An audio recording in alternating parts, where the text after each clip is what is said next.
BHK flat 842 SFTలో 59 లక్షలు మాత్రమే. Kompally Oakridge international school కి 5 నిమిషాల దూరంలో. నమస్కారం అండి, నేను మీ నండి రవికుమార్ని.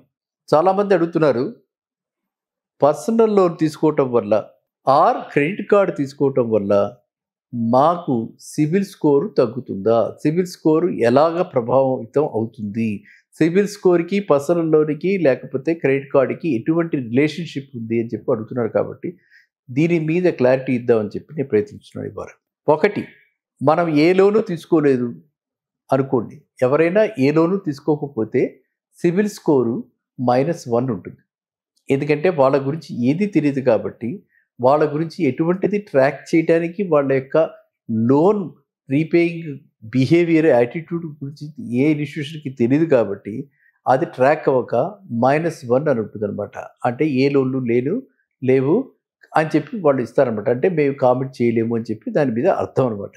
కాబట్టి అలాంటిది వచ్చినప్పుడు బ్యాంకర్స్ చాలా మటుకు కూడా లోన్ ఇచ్చే ముందర అలా -1 ఉన్నప్పుడు వాళ్ళు ఖచ్చితంగా కొంచెం హెజిటేట్ చేస్తారు. లోన్ ఎందుకు తీసుకోలేదు ఇన్నాళ్ళు, ఇప్పుడు ఎందుకు లోన్కి వస్తున్నాడు అని చెప్పి అనుమానిస్తారు. ఇప్పుడు లోన్కి వచ్చాడు అంటే ఏమైందో అని చెప్పి గాబరా చెందుతారు. కాబట్టి ప్రతి వాళ్ళు కూడా అవసరం ఉన్నా లేకపోయినా ఇంట్రెస్ట్ ఫ్రీ లోన్స్ అని చెప్పి మనకి కన్జ్యూమర్ క్రెడిట్ దొరుకుతూ ఉంటాయి. మనకి చాలా కంపెనీస్, బజాజ్ ఫైనాన్స్ లాంటి కంపెనీస్ ఎంతో మందితో టైఅప్ అయ్యి వాళ్ళు మనకి తెలిసే బజాజ్ ఎలక్ట్రానిక్స్, లేకపోతే లోకల్గా ఉన్న రిలయన్స్ డిజిటల్, లేకపోతే క్రోమా, ఇలాంటి షాప్స్ అన్నిటి దగ్గర మనం చూస్తూ ఉంటాం. జీరో ఇంట్రెస్ట్ లోన్స్ అని చెప్పి. అలాంటిది ఒకటి తీసేసుకోండి. అవసరం ఉన్నా లేకపోయినా అది తీసేసుకోండి.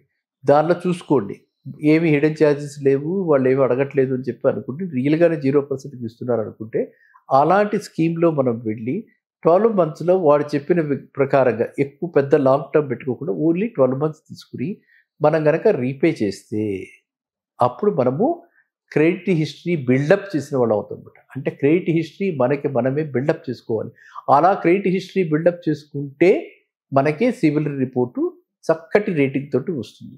అలా మనం కనుక ట్రాక్ రికార్డ్ ఆ విధంగా ప్రాంప్ట్గా పే చేస్తే ఒక్క రోజు కూడా డిలే లేకుండా మనం పోస్ట్ డేటెడ్ చెక్స్ ఇచ్చో లేకపోతే స్టాండింగ్ ఇన్స్ట్రక్షన్స్ ఇచ్చో మనం కనుక పేమెంట్ ఇచ్చేస్తే, ప్రాంప్ట్ పేమెంట్ జరిగింది అంటే మన స్కోరు మినిమం 800 దాకా పడిపోతుంది. 800 అంటే వెరీ వెరీ కంఫర్టబుల్ స్కోర్.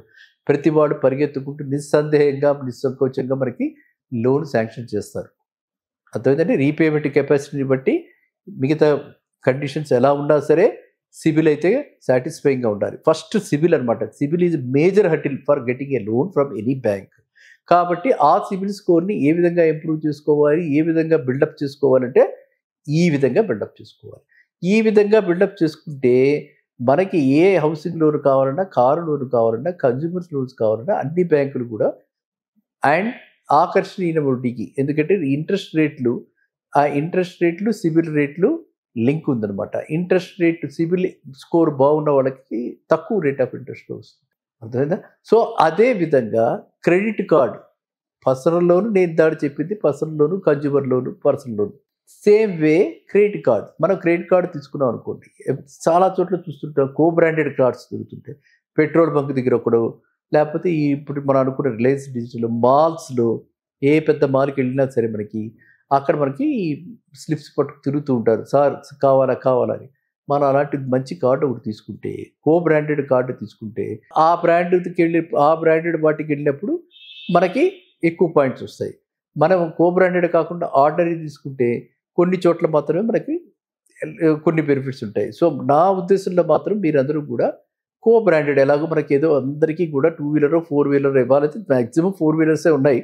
ఎవరో కొంతమంది 2 వీలర్స్ ఉంటే వాళ్ళకైనా కూడా పెట్రోల్ కావాలి. కాబట్టి ఆ పెట్రోల్ బంక్ దగ్గర, ఏ పెట్రోల్ బంక్ దగ్గర ఎక్కువగా పోయించుకుంటామో, హెచ్పిసిఎల్ కానీ, ఐఓసి కానీ, మనకున్నవి భారత్ పెట్రోలియం కానీ, ఈ మూడిట్లో దేనికి అన్నిటికీ కూడా ఒక్కొక్క బ్యాంకుతో టైఅప్ అయ్యి కో బ్రాండెడ్ కార్డ్స్ ఉన్నాయి. అలాంటి కార్డు ఒకటి తీసుకుని ఆ కార్డుని మనం ప్రాంప్ట్గా వాడుతూ, అంటే అది 45 days క్రెడిట్, 50 days క్రెడిట్, ఆ డ్యూ డేట్ లోపల మనం కనుక పేమెంట్ ఇస్తూ ఉంటే మన సిబిల్ స్కోరు చాలా బాగా ఇంప్రూవ్ అవుతుంది. సో ఆ విధంగా మనము, అంటే ఇండివిజువల్స్ ప్రతి వాళ్ళు కూడా ఈ సిబిల్ స్కోర్ని బిల్డప్ అంటే పెంచుకోవాలి. మనమే దానికి పునాదులు వేసి మనం పోషించి దాన్ని పెంచాలి. పెంచితే సివిల్ స్కోర్ పెంచితే మనకి ఇంట్రెస్ట్ రేటు తక్కువ రావటమే కాకుండా మనకి ఈజీగా లోన్స్ వస్తాయి. కాబట్టి ప్రతి వాళ్ళు కూడా అంటే చాలామంది ఇప్పుడు వాళ్ళు పెడుతున్న మెసేజెస్ని బట్టి చూస్తే మాత్రం ఏమనిపిస్తుందంటే లోన్ తీసుకుంటే మనకు తలకాయ నొప్పి, మనం రీపే చేయాలి, మనం ఇచ్చేయాలి, లోన్ తీసుకున్నాం కాబట్టి వేరే లోన్ రాదేమో, ఒక లోన్ ఉంటే ఇంకో లోన్ రాదేమో.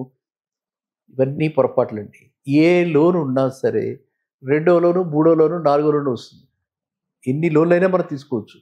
మొత్తానికి ప్రతి బ్యాంకరు చూసేది ఏంటంటే వాడు సిబిల్ దానిలోకి వెళ్ళినప్పుడు అంత ముందర ఎక్కడ లోన్ తీసుకున్నారో తెలుస్తుంది, దానికి ఈఎంఐ ఎంత కడుతున్నారో తెలుస్తుంది, మన మొత్తం ఇన్కమ్ ఎంతో తెలుస్తుంది, మన టోటల్ ఇన్కమ్ ఎంత, టోటల్ అవుట్ఫ్లో అంటే టోటల్ ఈఎంఐ ఎంత.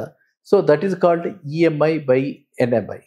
ఆ రేషియో చూసి ఆ రేషియో కనుక కంఫర్టబుల్గా ఉంటే మనం కట్టగలం అనుకుంటే వాళ్ళు మనం దేనికైనా ఏ పర్పస్కి మనం వెళితే హౌసింగ్ లోన్ అయితే హౌసింగ్ లోన్, కార్ లోన్ అయితే కార్ లోన్ మనకి ఖచ్చితంగా బ్యాంకర్స్ ఇస్తారు. కాబట్టి ఈ అపోహలు ఉంచుకోకండి ఎవరు కూడా. నేను పర్సనల్ లోన్ తీసుకుంటే నాకు ఇంకో లోన్ రాదు, నేను క్రెడిట్ కార్డు పెట్టుకుంటే ఇంకో లోన్ రాదు. అది కనుక కట్టకపోతే, టైమ్లీగా కట్టకపోతే ఒకవైపు ఎంత అడ్వాంటేజెస్ ఉన్నాయో అదేవిధంగా డిసడ్వాంటేజెస్ ఉంటాయి. ప్రతిదానికి రెండు సైడ్లు ఉంటాయి కదా, ఫ్లిప్ ఫ్లాప్. అలా బొమ్మ బురుసలాగా దీనికి కూడా రెండో వైపు ఏంటి, కట్టకపోతే డిలే చేస్తే అకేషనల్గా డిఫాల్ట్ అయితే మన క్రెడిట్ సిబిల్ స్కోర్ తగ్గిపోతుంది, ధమాలని పడిపోతుంది. సో అందువల్ల అది డేంజర్ అనమాట. సో కానీ మనం అది తీసుకోకపోతే మనకి ఏ స్కోర్ ఉండదు కాబట్టి మనకేమి లోన్ అంత తొందరగా రాదు. కాబట్టి ఖచ్చితంగా లోన్ తీసుకుని ఖచ్చితంగా షెడ్యూల్ ప్రకారంగా ఆ ఇంట్రెస్ట్ ఎవరైతే ఇంట్రెస్ట్ పేమెంట్ చేద్దాం అనుకుంటున్నారో అది ఒకటే పే చేద్దాం. అంటే క్రెడిట్ కార్డులో ఆ ఫెసిలిటీ ఉంది, మనం వాడుకున్న మొత్తం పే చేయాలని కూడా లేదు. అందులో 5% మినిమం ఇస్తాడు వాడు. మినిమం డ్యూ ఎంతైతే ఉందో ఆ మినిమం డ్యూ అంత పే చేసేసినా కూడా మనము వీఆర్ డిసిప్లిన్డ్ బారోవర్స్ కింద లెక్క. సో అందరూ కూడా ప్రతి వాళ్ళు కూడా ఎంప్లాయ్మెంట్లో చేరగానే వీలైనంత త్వరలో ఒక కోబ్రాండెడ్ కార్డు కానీ, ఒక పర్సనల్ లోన్ కానీ, ఒక కన్జ్యూమర్ లోన్ కానీ, ఇలా బజాజ్ వాళ్ళకు ఏదో ఒకటి చాలా కంపెనీలు ఉన్నాయి ఇప్పుడు. అలాంటి వాటిల్లో ఏదో ఒక కంపెనీలో తీసుకుని మీ క్రెడిట్ స్కోరు మీరే బిల్డప్ చేసుకోండి. క్రెడిట్ స్కోరు కంఫర్టబుల్గా ఉంటే 750 ప్లస్ ఉంటే మనకి లోన్ రావటం కూడా త్వరితగతిన వస్తుంది అండ్ సరసమైన ధరకు వస్తుంది. కాబట్టి ఎవ్వరు కూడా ఏమీ సందేహాలు లేకుండా క్రెడిట్ కార్డు కానీ పర్సనల్ లోన్ కానీ అవసరం ఉన్నా లేకపోయినా తీసుకుని షార్ట్ టర్మ్ ఎక్కువ పెట్టుకోకండి. 12 months లోపల కట్టేసేలాంటి పర్సనల్ లోన్ తీసుకోండి. క్రెడిట్ కార్డ్ అయితే మనం ఫరెవర్ పెట్టుకోవచ్చు, అది చాలా మంచిది. మనకి దాంతోపాటు ఇన్సూరెన్స్లు, తర్వాత చాలా ఆఫర్స్ అన్నీ వస్తుంటాయి కాబట్టి, డిస్కౌంట్లు అవి వస్తుంటాయి కాబట్టి it is a way of another way of saving money. Saving money అంటే ఎర్నింగ్ మనీ. సో మీ ఇన్కమ్కి ఈ సేవింగ్స్ యాడ్ అవుతాయి కాబట్టి అందరూ హ్యాపీగా ఉండొచ్చు. ఓకేనా? మళ్ళీ కలుద్దాం నెక్స్ట్ వీడియో. నమస్కారం.